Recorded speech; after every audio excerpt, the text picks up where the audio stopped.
दिल्ली देश की राजधानी और आने वाले सालों में दिल्ली का नक्शा किस तरह बदलेगा, इसकी तस्वीर अब सामने आ गई है। केंद्र सरकार ने दिल्ली मास्टर प्लान 2047 के ड्राफ्ट को अधिसूचित कर दिया है। करीब 485 पन्नों के इस मास्टर प्लान पे दिल्ली के अगले 20 वर्षों के विकास का खाका तैयार किया गया है। दिल्ली मास्टर प्लान 2047 का ड्राफ्ट अधिसूचित। 2047 तक 40 लाख नए घरों की क्षमता बनाने का लक्ष्य।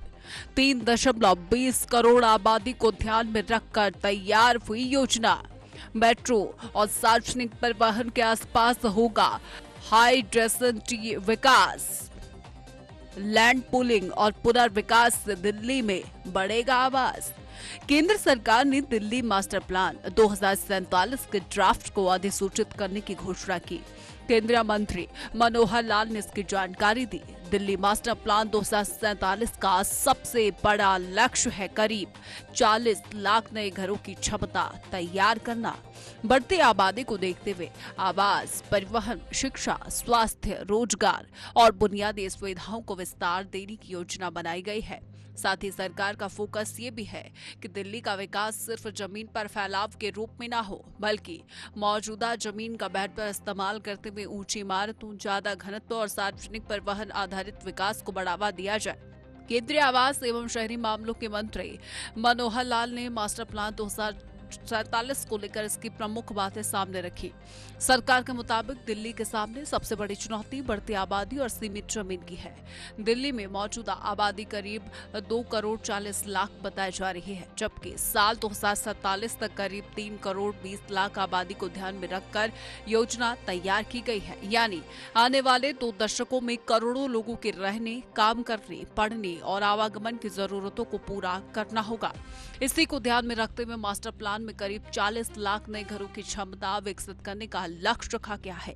इसके लिए लैंड पूलिंग, पुराने आवासीय क्षेत्रों का पुनर्विकास, मेट्रो और सार्वजनिक परिवहन के आसपास अधिक घनत्व वाला विकास और नए आवासीय क्षेत्रों को विकसित करने जैसे विकल्पों पर जोर दिया गया है।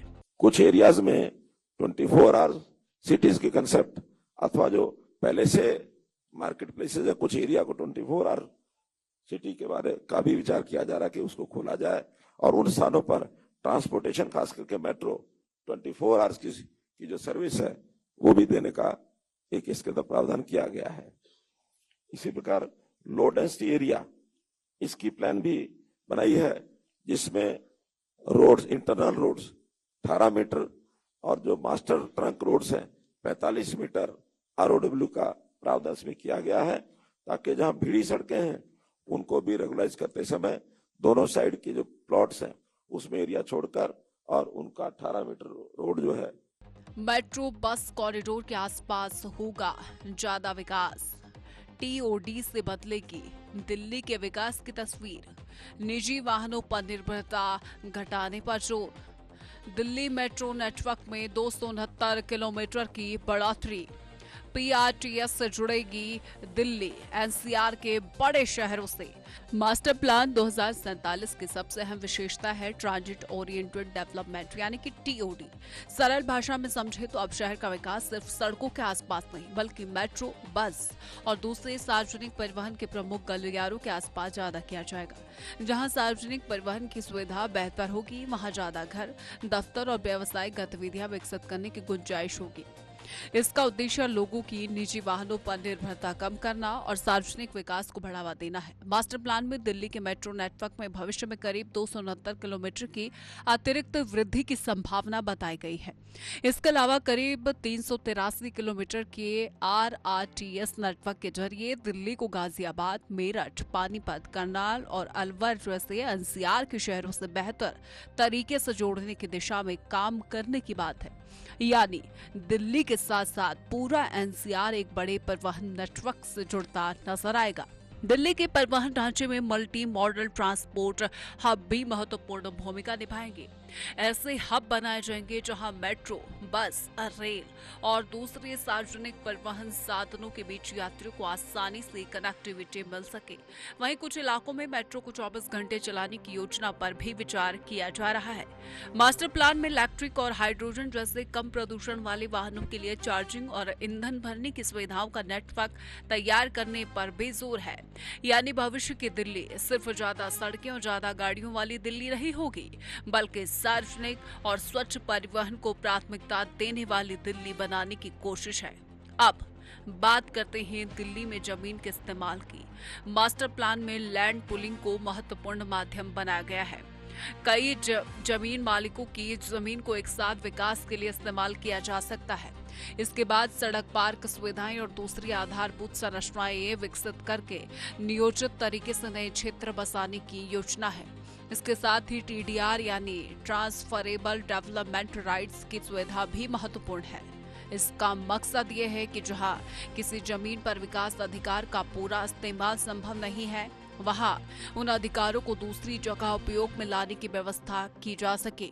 वहीं 30 मीटर या उससे अधिक चौड़ी सड़कों वाले क्षेत्र में ग्राउंड फ्लोर पर कारोबारी गतिविधियों की अनुमति देने की योजना है। इससे सड़क किनारे दुकान, कार्यालय और दूसरी व्यावसायिक गतिविधियों के लिए ज्यादा अवसर बन सकते हैं।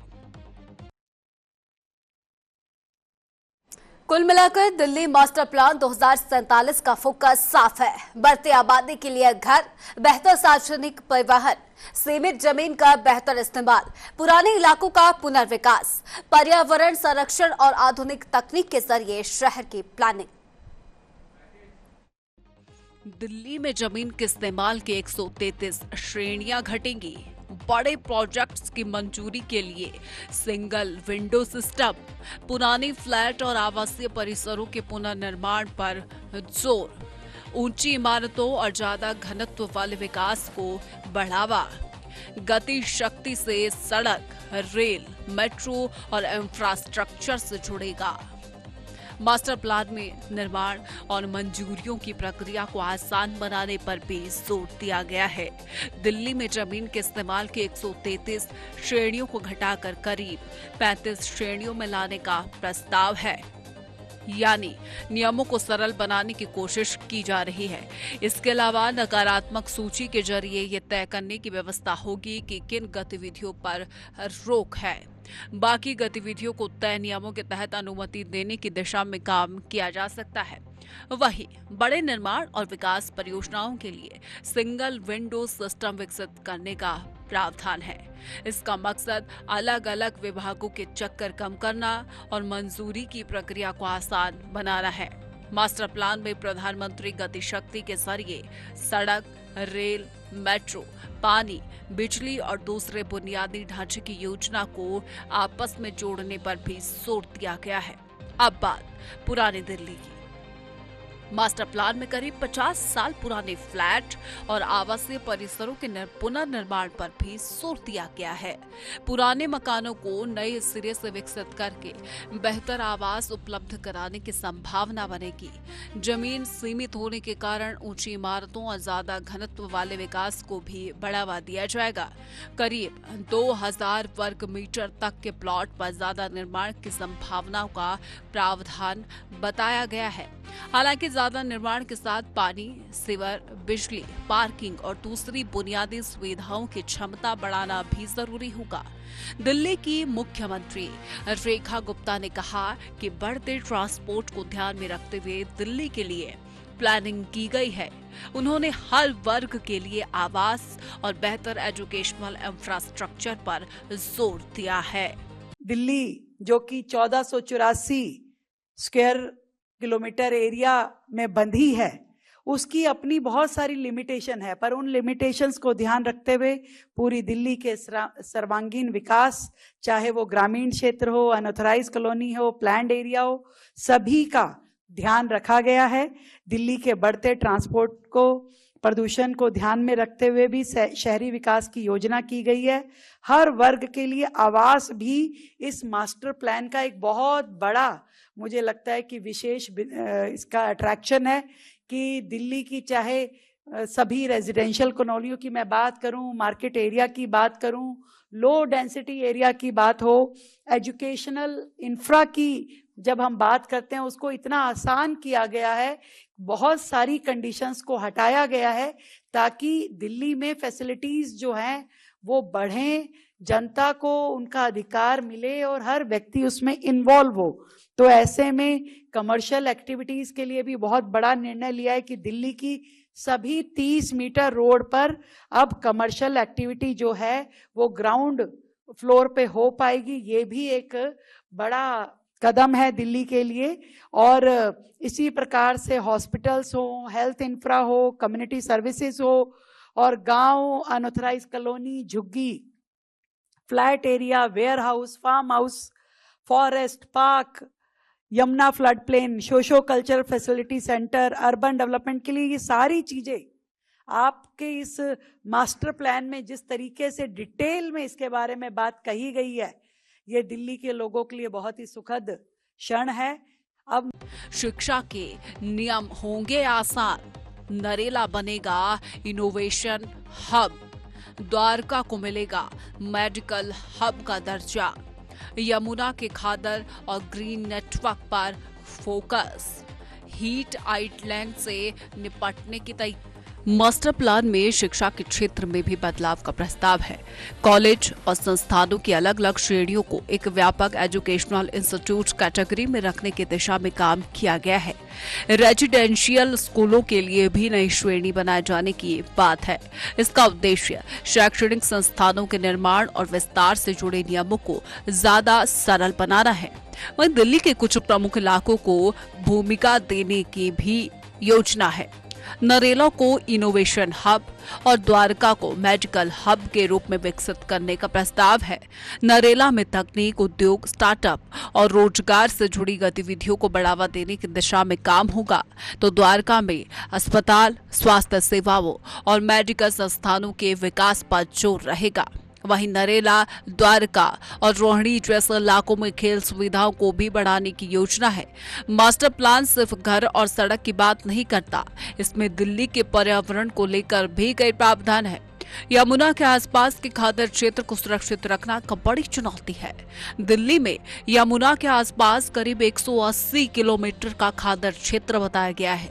यमुना के साथ साथ झीलों, तालाबों, वेटलैंड और प्राकृतिक नालों को बचाने व पुनर्जीवित करने की योजना है। वहीं यमुना किनारे करीब 52 किलोमीटर लंबे साइकिल ट्रैक की योजना भी सामने आई है। दिल्ली के अलग अलग पार्क, जंगल, जैव विविधता पार्क और हरित पट्टियों को आपस में जोड़कर ग्रीन नेटवर्क विकसित करने का लक्ष्य है। दिल्ली के करीब 22% क्षेत्र को हरित आवरण के तहत बताया गया है और मास्टर प्लान में हरियाली को मजबूत करने पर जोर दिया गया है। दिल्ली में बढ़ती गर्मी और हीट आइलैंड की समस्या से निपटने के लिए भी प्राकृतिक उपायों पर जोर रहेगा। ज्यादा पेड़, स्थानीय पौधों और हरित क्षेत्रों को बढ़ावा देने की योजना है। यानी विकास के साथ पर्यावरण को संतुलित रखना भी मास्टर प्लान का अहम हिस्सा है। वहीं दिल्ली की ऐतिहासिक पहचान को बचाने पर भी जोर दिया गया है। पुरानी दिल्ली ऐतिहासिक इमारतें, पुराने बाजार और सांस्कृतिक विरासत को आधुनिक विकास के साथ संरक्षित करने की कोशिश होगी। पर्यटन को भी दिल्ली की अर्थव्यवस्था का बड़ा हिस्सा बनाने की योजना है। हेरिटेज, यमुना किनारे के क्षेत्र, पर्यावरण, पर्यटन, खेल और सांस्कृतिक गतिविधियों को बढ़ावा दिया जाएगा। मास्टर प्लान में अनधिकृत कॉलोनियों और झुग्गी बस्तियों को लेकर भी बड़ी सोच सामने आती है। झुग्गी में रहने वाले लोगों को दूर भेजने की बजाय जहां झुग्गी वहीं मकान की अवधारणा के तहत उसी जगह पर पुनर्वास की कोशिश होगी। वहीं अनाधिकृत कॉलोनियों में सड़क, पानी, सीवर, कनेक्टिविटी और दूसरी बुनियादी सुविधाओं के बेहतर करने की दिशा में काम किया जाएगा। दूसरी तरफ दिल्ली के बाहरी गांवों और कम घनत्व वाले इलाकों में अंधाधुंध निर्माण रोकने और पर्यावरणीय विशेषताओं को बचाने पर जोर है। पुरानी दिल्ली के कम इस्तेमाल हो रहे क्षेत्रों और पुराने मकानों के पुनर्विकास की संभावना भी मास्टर प्लान में रखी गई है। पार्किंग को लेकर भी मास्टर प्लान में बड़ा बदलाव देखने को मिल सकता है। पूरे शहर के लिए यूनिफाइड पार्किंग प्लान तैयार करने की योजना है। पार्किंग स्पेस को कम करने पर जोर दिया जाएगा ताकि लोग निजी वाहनों की बजाय मेट्रो और सार्वजनिक परिवहन का ज्यादा इस्तेमाल करें। ये बदलाव दिल्ली के ट्रैफिक और प्रदूषण दोनों को कम करने की कोशिश से जुड़ा है। थोक बाजारों में FAR बढ़ाने की बात है, जबकि वेयर हाउस के FAR को कम करने का प्रावधान बताया गया है। यानी व्यापारिक गतिविधियों और जमीन के इस्तेमाल को नई तरीके से व्यवस्थित करने की तैयारी है। मास्टर प्लान में तकनीक का इस्तेमाल भी बढ़ाया जाएगा। दिल्ली की प्लानिंग में आर्टिफिशियल इंटेलिजेंस, डिजिटल ट्विन और डेटा आधारित सिस्टम का इस्तेमाल करने की योजना है। ट्रैफिक कहां बढ़ रहा है, किस इलाके में कितनी आबादी है, कहां सड़क या पानी की जरूरत है, इन तमाम पहलुओं को डेटा के जरिए समझकर योजना तैयार करने पर जोर रहेगा। नए इलाकों में पहले सड़क, पानी, बिजली, सीवर, ड्रेनेज और डिजिटल कनेक्टिविटी जैसी सुविधाएं उपलब्ध कराने और उसके बाद विकास करने की सोच रखी गई है। यानी पहले इंफ्रास्ट्रक्चर और उसके बाद नई कॉलोनी। साथ ही NCR के शहरों से कनेक्टिविटी बढ़ाने पर भी जोर है।